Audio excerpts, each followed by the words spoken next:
नमस्कार। आइए सीधे इस बेहद दिलचस्प लोक कथा में चलते हैं। आज के इस विश्लेषण में हम कर्म, ईमानदारी और लालच के उस गहरे ताने बाने को समझने वाले हैं जो सदियों से कहानियों में पिरोया गया है। ये एक ऐसी क्लासिक कहानी है जिसे आपने शायद पहले सुना भी हो, लेकिन आज हम इसके हर एक पहलू को बिल्कुल नए नजरिए से बारीकी से डिकोड करेंगे। जरा सोचिए, क्या बचपन का कोई मासूम सा खेल किसी इंसान की पूरी जिंदगी की दिशा बदल सकता है? कमाल की बात है ना।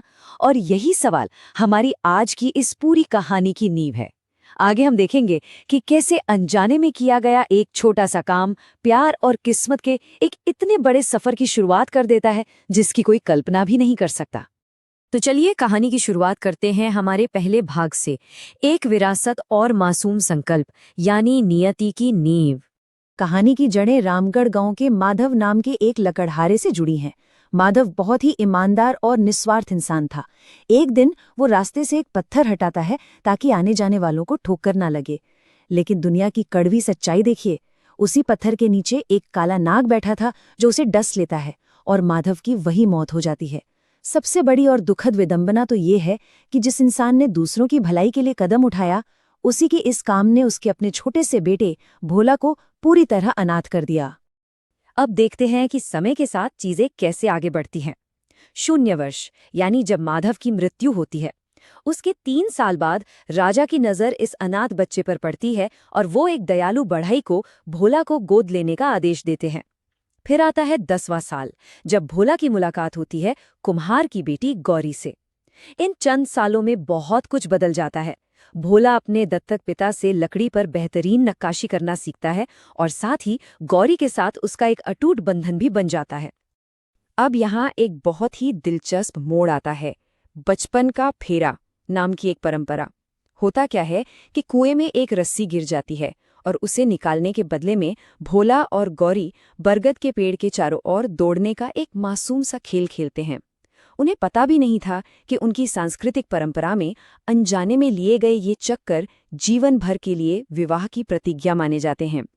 ये एक ऐसा चंचल लेकिन किस्मत तय करने वाला पल था जिसने भोला और गौरी को हमेशा हमेशा के लिए एक कर दिया।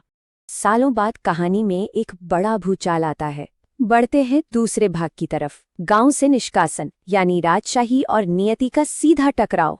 समय बीतने के साथ गौरी अब एक बेहद खूबसूरत युवती बन चुकी है और सच कहूं तो उसकी इसी सुंदरता ने एक शाही राजकुमार का ध्यान अपनी ओर खींच लिया। अब जरा इन घटनाओं के क्रम को देखिए। प्यार में पागल राजकुमार जिद पकड़ लेता है कि उसे गौरी से ही शादी करनी है।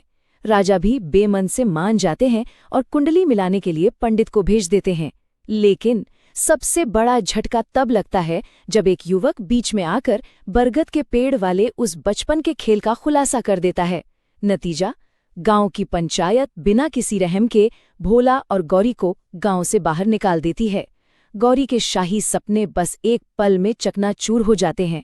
इस पूरे घटनाक्रम में गौरी का एक वाक्य सच में दिल चीर देने वाला है। वो कहती हैं, पंडित जी, वो तो बस बचपन का खेल था, हमें समझ ही नहीं थी।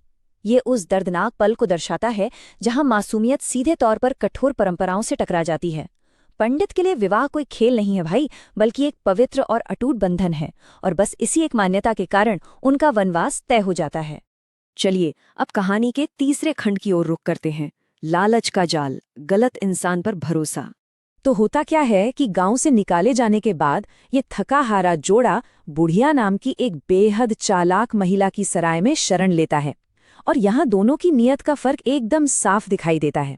एक तरफ भोला की ईमानदारी देखिए, वो अपना सराय का किराया चुकाने के लिए दिन रात मेहनत करके लकड़ी की बेहद सुंदर नक्काशीदार चीजें बनाता है, और दूसरी तरफ बुढ़िया का छल और लालच, वो सारा मुनाफा अपनी जेब में रख लेती है और झूठ बोलती है कि इन चीजों से तो मुश्किल से उनका खर्च निकल पा रहा है। ये तो एकदम सीधा सीधा शोषण हुआ ना।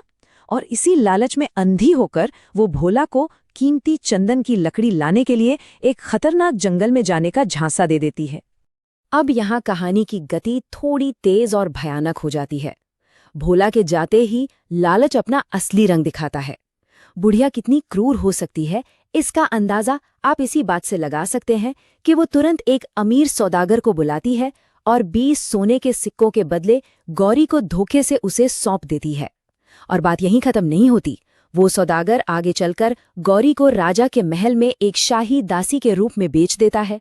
इसी बीच भोला के साथ क्या हो रहा है, आइए देखते हैं हमारे चौथे भाग में, चंदन वन की परीक्षा और कैसे काम करता है कर्म का सिद्धांत। भोला इस वक्त चंदन की महक और अनगिनत छुपे हुए खतरों से भरे एक घने जंगल में है। वहां उसे एक ध्यानमग्न साधु से मार्गदर्शन मिलता है और वो सुगंधित चंदन काटने के लिए जंगल की गहराई में उतर जाता है। इसी बीच एक असहाय गाय को बचाने के लिए वो अपनी जान जोखिम में डालकर एक खूंखार भालू से भिड़ जाता है। इस लड़ाई में वो बुरी तरह घायल तो हो जाता है, लेकिन एक दयालु विधवा उसकी जान बचा लेती है और उसका इलाज करती है। ये घटनाएं क्या साबित करती हैं? यही कि चाहे कैसी भी मुसीबत हो, भोला की नैतिकता कभी नहीं डगमगाई। बुढ़िया के बिछाई जाल के बावजूद एक गाय को बचाने का उसका वो नेक काम ही असल में उसकी खुद की जान बचाता है। अब कहानी अपने चरम पर पहुंच रही है। बढ़ते हैं 5वें खंड की ओर, एक पंखा और न्याय, यानी प्यार का तराशा हुआ संदेश। भोला जब ठीक होकर वापस सराय लौटता है तो बुढ़िया उसे गौरी के बारे में फिर से झूठ बोलती है और एक मनगढ़ंत कर्ज चुकाने के बहाने उसे चंदन की नक्काशी करने पर मजबूर कर देती है। लेकिन कहते हैं ना, सच को कभी छुपाया नहीं जा सकता। और यहाँ न्याय मिलता है एक तराशे हुए पंखे के जरिए। चंदन की लकड़ी का वो बेमिसाल पंखा, जिसकी अपनी एक अलग ही महक थी, उसकी नाजुक बेलों के बीच भोला ने बड़ी ही बारीकी से गौरी का नाम छिपा दिया था। ये अद्भुत पंखा बुढ़िया के जरिए राजकुमारी तक और फिर आखिरकार रोती हुई गौरी के हाथों में पहुंच जाता है। जाहिर सी बात है, गौरी एक ही नजर में अपने पति की इस बेजोड़ कारीगरी को पहचान लेती है। सच बताओ, वरना परिणाम बहुत बुरा होगा। सच कहूं तो ये इस पूरी कहानी का सबसे ज्यादा रोंगटे खड़े कर देने वाला क्षण है। राजकुमार, जो पहले ही गौरी की दुखद कहानी सुन चुका था, वो उस दुष्ट बुढ़िया को भरे दरबार में बुलाता है और अपने इस एक कड़क वाक्य के साथ वो बुढ़िया के बुने हुए झूठ के पूरे जाल को चकनाचूर करके रख देता है।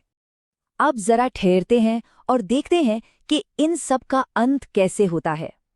हमारा छठा और आखिरी खंड, कर्म का अंतिम फल, न्याय का तराजू।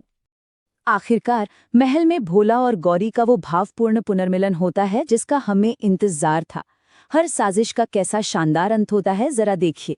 बुढ़िया को धोखाधड़ी और मानव तस्करी के जुर्म में तुरंत जेल की हवा खानी पड़ती है। उसका लूटा गया सारा धन जब्त करके भोला और गौरी को ससम्मान वापस कर दिया जाता है। इतना ही नहीं, राजकुमार उनके एक नए जीवन की शुरुआत के लिए शाही खजाने से अलग से धन भी भेंट करता है।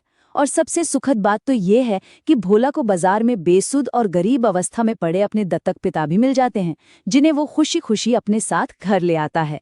अंततः ये कहानी साबित कर देती है कि हर इंसान को वही काटना पड़ता है जो उसने बोया होता है। ईश्वर के घर देर है अंधेर नहीं, ये सिर्फ एक कहावत नहीं है, बल्कि इस पूरी लोक कथा का मूल सार है। यह हमें सिखाता है कि न्याय मिलने में देरी भले ही हो जाए, लेकिन वो मिलता जरूर है। धैर्य और अटल ईमानदारी की ये यात्रा हमें कर्म के इस मजबूत नियम पर हमेशा भरोसा करना सिखाती है। इस विश्लेषण के अंत में मैं आपके मन में एक सवाल छोड़ना चाहता हूँ। अगर हमारे हर एक कर्म की गूंज भविष्य में सुनाई देती है, तो आज हम अपने लिए कैसी विरासत तराश रहे हैं? जरा सोचिएगा इस बारे में। यह एक ऐसा विचार है जो हमें हमारी रोजमर्रा की जिंदगी के फैसलों और उनके अदृश्य परिणामों को देखने का एक नया नजरिया देता है। इसी विचारोत्तेजक सवाल के साथ हम आज के इस सफर को यहीं विराम देते हैं। इस कहानी की गहराई को समझने में मेरे साथ जुड़ने के लिए बहुत बहुत धन्यवाद।